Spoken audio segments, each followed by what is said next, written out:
O Célio mandou um negócio que eu achei forte, tá? Ele mandou o seguinte: olha a mensagem que recebi da minha filha de 15 anos. Time ridículo. Não sei por que você me ensinou a amar isso. Só faz passar raiva. Desculpa o desabafo, mandou a filha de 15 anos do Célio. Isso é uma coisa, né, Guimarães? Porque, cara, o Vasco é muito forte, é gigantesco. A torcida do Vasco é um negócio que eu nunca vi igual, né? Aprendi a me apaixonar pelo Vasco da Gama, muito por conta da torcida e pelo Edmundo, claro, né? Muita gente fala, pô, eu aprendi a amar o Vasco vendo o Edmundo jogar. Eu não. Foi depois que ele parou de jogar que eu aprendi a amar o Vasco com o Edmundo e a torcida do Vasco. Que é legal, é bonito a gente ver o amor que o Edmundo tem pelo Vasco e a torcida do Vasco tem pelo clube, né, o Gui? E você perder e ganhar, né, Gui, Ed, Eri, pessoal que tá com a gente, é normal, é do jogo. Só que da forma que foi, né, é o que deixa o torcedor mais chateado, né? Exatamente. Eu tô de olho aqui para ver se tem alguma novidade de demissão, etc. Eu vou passando para vocês. Então, fala um pouco sobre isso. A filha do Célio tem que entender o seguinte, não tem o nome dela, né? Mas, enfim, a filha do Célio tem que entender o seguinte, não é o time que você ama, é o Vasco. Os times passam. É claro que o momento do Vasco é um momento muito difícil. O teu pai não está errado em falar para você amar o Vasco, porque o Vasco da Gama, sem dúvida nenhuma, é para ser amado, para ser cuidado, respeitado. Só que o momento, que já não é de agora, que o Vasco está atravessando essa fase, está muito difícil, eu entendo você. Mas continua amando o Vasco, não o time. E, Ed, é um negócio que preocupa, de repente, a gente vê os torcedores do Vasco começando a perder um pouco mais a paciência do que... Porque, assim, o Vasco é um time que, nos últimos 20 anos, só sofreu mais do que, né, teve glórias, né, infelizmente, nos últimos 20 anos. Mas começa a preocupar um pouco porque agora eu tinha sentido, pelo menos no fim do ano passado, muita gente comemorando o acesso, né, e depois falando, ufa, agora que a gente passou, chega, não vamos mais sofrer, vamos ter um investimento forte, etc, etc, etc. Isso é uma coisa que faz perder muito ânimo, muito torcedor. A gente vê, por exemplo, a filha do Célio aqui, de 15 anos, né, cara? Não, eu acho que para a nova geração é muito, muito complexo, né?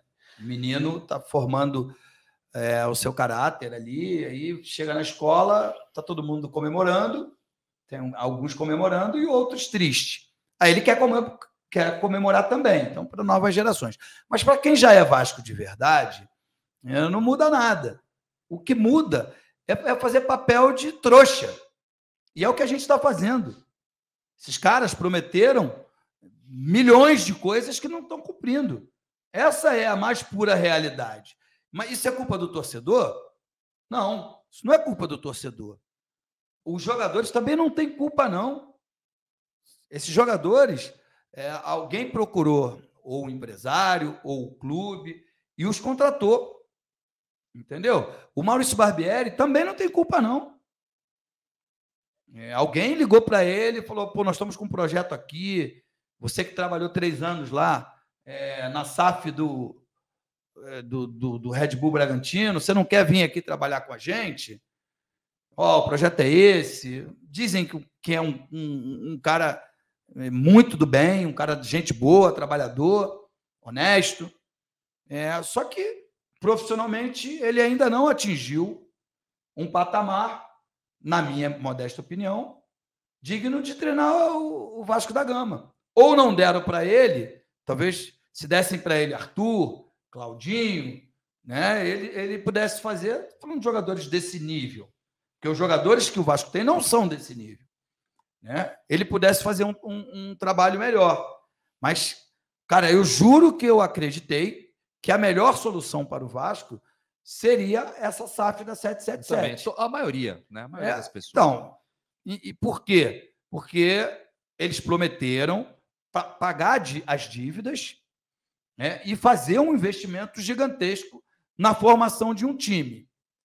Até agora, não me apresentaram nenhum número, não me apresentaram os números, na minha cabeça está muito simples. Eu vendi o Andrés parcelado e comprei jogadores parcelados. Investimento, na minha opinião, até agora baixíssimo, né? Foi zero. Eu estanquei a dívida, eu tenho receita. Está fazendo fluxo, né? Com essa receita eu pago os salários. Então, galera, os salários estão em dia, que sempre foi um problema grave, mas por que os outros dirigentes não conseguiam pagar? Porque todo mundo sabe de onde vinham as receitas. Vinha lá da Pixbet, a receita. Iam lá, bloqueavam na fonte. Vinha da Globo, iam lá, bloqueavam na fonte.